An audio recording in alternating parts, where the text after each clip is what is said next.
제8장. 주 여호와께서 내게 이와 같이 보이셨느니라. 보라, 여름 과일 한 광주리이니라. 아모스야, 네가 무엇을 보느냐? 여름 과일 한 광주리니이다. 내 백성 이스라엘의 끝이 이르렀은즉 내가 다시는 그를 용서하지 아니하리니 그날의 궁전의 노래가 애곡으로 변할 것이며 곳곳에 시체가 많아서 사람이 잠잠히 그 시체들을 내어버리리라. 주 여호와의 말씀이니라. 가난한 자를 삼키며 땅에 힘없는 자를 망하게 하려는 자들아, 이 말을 들으라. 너희가 이르기를 월삭이 언제 지나서 우리가 곡식을 팔며 안식일이 언제 지나서 우리가 밀을 내게 할꼬.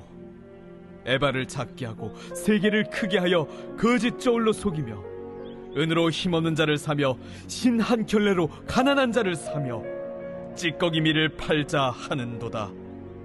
여호와께서 야곱의 영광을 두고 맹세하시되 내가 그들의 모든 행위를 절대로 잊지 아니하리라.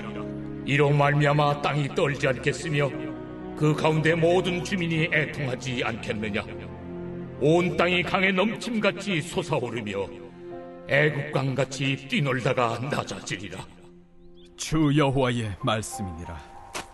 그날에 내가 해를 대낮에 지게 하여 백주의 땅을 캄캄하게 하며 너희 절기를 애통으로 너희 모든 노래를 애곡으로 변하게 하며 모든 사람에게 굵은 배로 허리를 동이게 하며 모든 머리를 대머리가 되게 하며 독자의 죽음으로 말미암아 애통하듯 하게 하며 결국은 곤고한 날과 같게 하리라.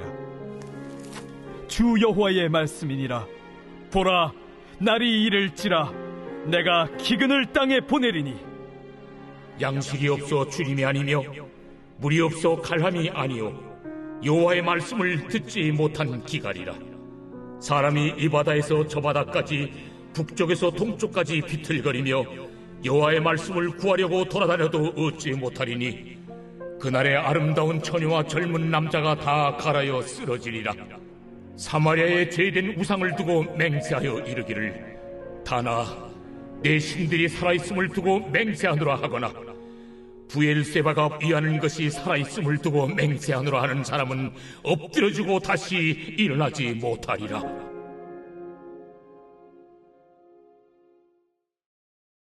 할렐루야. 오늘도 하나님의 말씀과 동행하시는 귀한 성도님들의 삶 가운데 하나님의 은혜와 평강이 가득하시길 주님의 이름으로 축복합니다. 하나님의 말씀을 우리의 삶에 깊이 새기고 오늘도 우리 주 예수님을 닮아가는 저희 모두가 되기를 간절히 소망합니다. 다 함께 말씀을 보시겠습니다. 아모스 7장에서부터 9장의 말씀은 아모스 선지자가 받은 5가지 환상을 통해 이스라엘의 죄와 그에 따른 심판을 구체적으로 다루고 있습니다. 그리고 오늘 본문 8장의 내용은 5가지의 환상 중 4번째에 해당하는 여름 과일 광주리에 대한 환상이죠. 8장 1절은 이렇게 시작합니다. 주 여호와께서 내게 이와 같이 보이셨느니라. 보라, 여름 과일 한 광주리이니라. 2절입니다. 그가 말씀하시되 아모스야, 내가 무엇을 보느냐? 내가 이르되 여름 과일 한 광주리이니이다 하매 여호와께서 내게 이르시되 내 백성 이스라엘의 끝이 이르렀은즉 내가 다시는 그를 용서하지 아니하리니. 여러분, 아모스는 환상 가운데 여름 과일 한 광주리를 보았습니다. 여기에서 여름 과일이라고 표현된 히브리어 단어는 카이츠라고 하는데 이것은 무화과나 석류 과일을 가리킵니다. 흥미로운 점은 이 카이츠라는 여름 과일은 끝을 의미하는 히브리어 케츠와 소리가 비슷하다는 것입니다. 일종의 단어 유희로서 여름 과일과 끝이라는 단어는 발음이 유사하기 때문에 이 과일 환상의 내용을 듣는 백성들은 이스라엘의 끝이 정말로 이르렀다는 사실을 느낄 수 있었다는 것이죠. 마치 여름에 잘 익은 과일을 본 뒤에 추수의 때가 이르러 끝을 맞이하는 것과 같이 하나님은 더 이상 이 백성을 용서하지 않으시고 이스라엘이 겪을 심판의 끝이 올 것임을 선고하시는 것입니다. 그렇다면 왜 하나님께서는 이스라엘에게 심판을 내리신다고 하는 것일까요? 오늘 본문 4절에서 7절 말씀을 보면 하나님께서 가증히 여기시는 사람들의 모습이 나옵니다. 그리고 하나님은 그들의 죄를 없다 여기시지 않겠다고 말씀하십니다. 이스라엘 백성들의 많은 죄들 가운데에서도 오늘 말씀은 특정한 대상을 언급하며 그 죄들을 질책하고 있는 것입니다. 첫째로, 그들은 부유하고 힘이 있던 자들로서 다른 약한 지체를 괴롭히는 자들입니다. 4절 말씀을 보실까요? 가난한 자를 삼키며 땅에 힘없는 자를 망하게 하려는 자들아, 이 말을 들으라. 하나님의 심판은 자신의 부귀와 탐욕을 채우기 위해 수단과 방법을 가리지 않고 사회에 가난하고 힘없는 자들을 억압하던 자들을 향하고 있습니다. 여기에서 가난한 자를 삼키다 라고 표현된 이 단어는 원어적으로 볼 때 짓밟다 라는 의미를 내포합니다.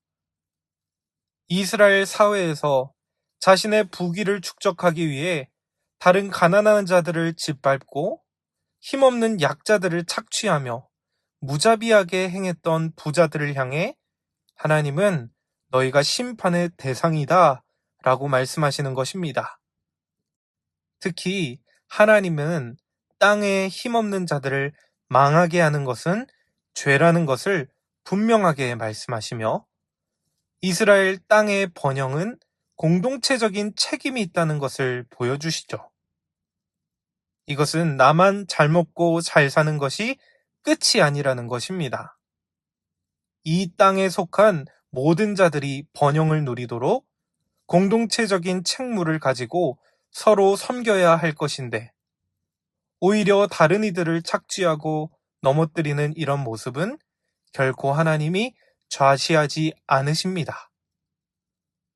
두 번째로, 하나님이 심판하시는 자들은 외형적으로만 신앙생활을 하던 자들이었음을 알 수 있습니다. 5절 말씀입니다.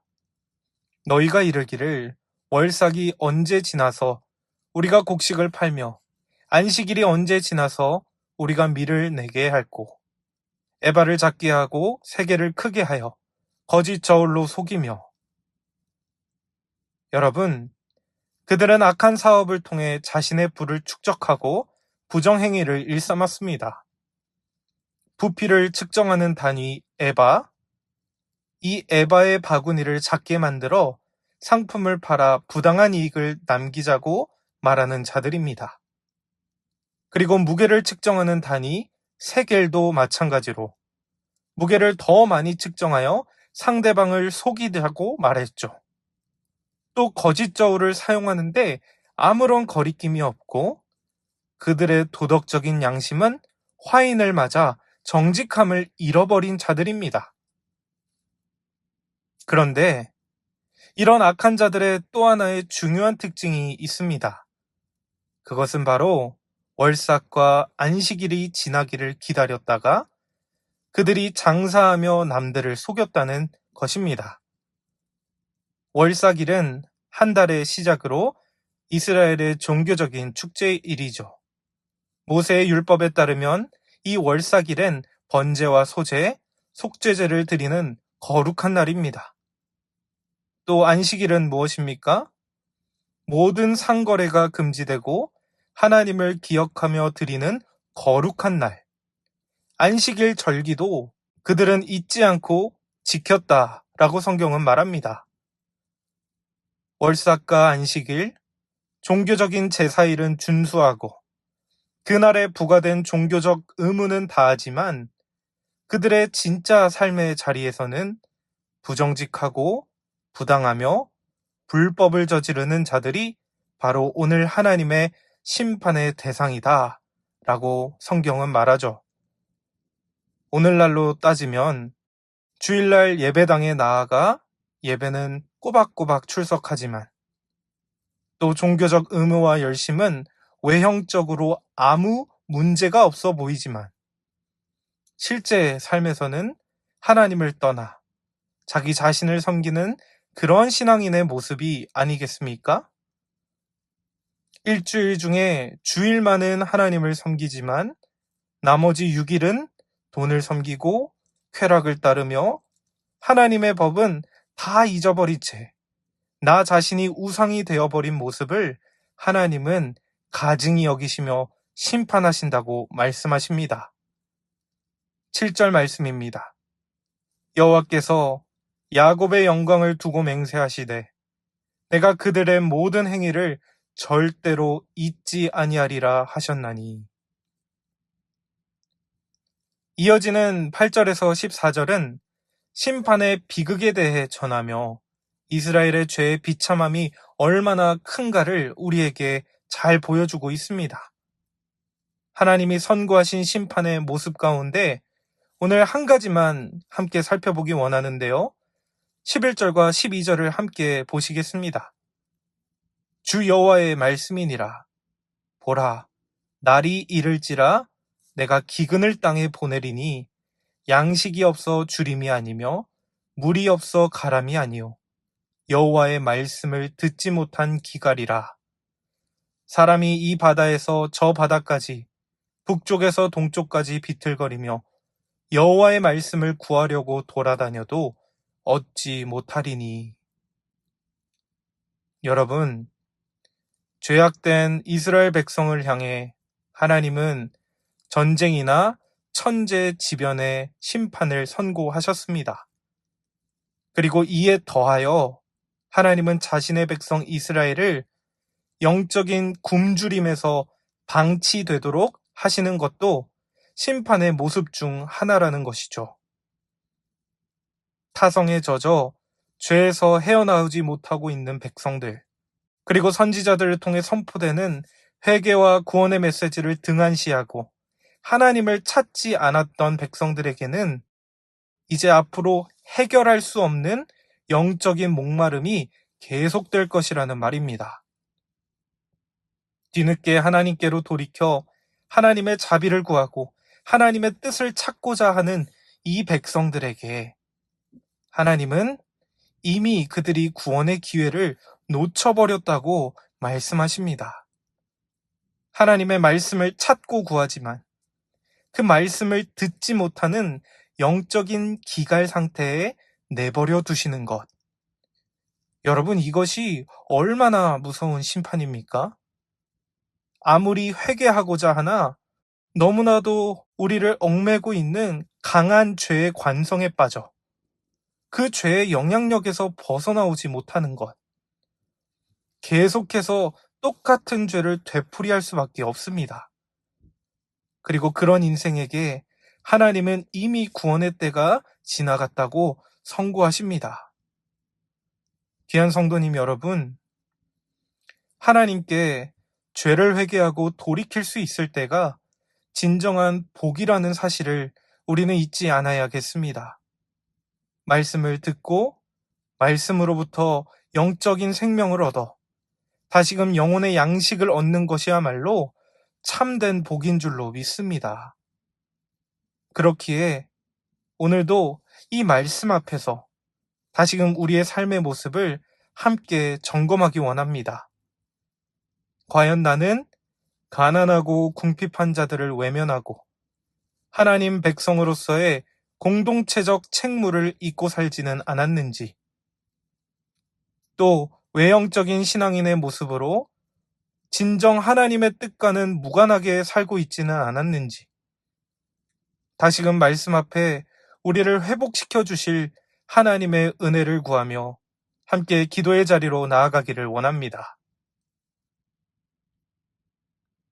다 함께 기도하시겠습니다. 하나님, 오늘도 생명의 말씀으로 우리의 영혼을 해갈시켜 주옵소서. 하나님 말씀 앞에 죄악된 모습을 깨닫게 하여 주시고 죄의 비참함을 알게 하여 주시고 다시금 주님을 향해 돌이키는 그런 인생들 다 되도록 우리에게 참된 회개의 영을 허락하여 주옵소서. 오늘도 은혜를 베풀어 주실 우리 주 하나님께 감사드리며 주 예수 그리스도의 이름으로 기도드립니다. 아멘. 다 함께 기도하시겠습니다. 그리고 오늘은 환우들을 위해 함께